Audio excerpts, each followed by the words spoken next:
Anem a treballar ara els qüestionaris. Abans de centrar-nos en crear un qüestionari, és important que tinguem en compte que perquè hi hagi un qüestionari cal que hi hagi preguntes a dintre. Per tant, inicialment, el que haurem de fer és crear una sèrie de preguntes. Veurem que Moodle ens ofereix moltes possibilitats i molts recursos per crear preguntes de diferents característiques.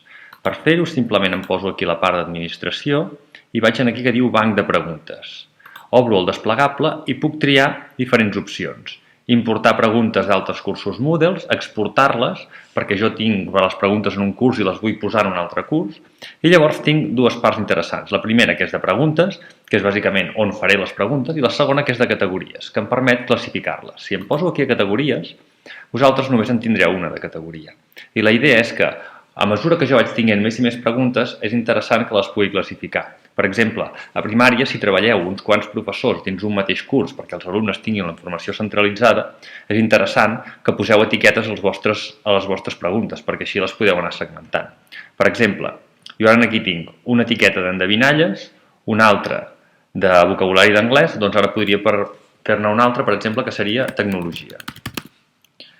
No em cal informació, simplement afegeixo una categoria. I d'aquesta manera, fixeu-vos que tinc que la categoria per defecte doncs només hi tinc 3 preguntes, però després tinc més informació segmentada. A endevinalles hi tinc 4 preguntes, a tecnologia encara no n'hi he posat cap i a vocabulari d'anglès n'hi he posat 5.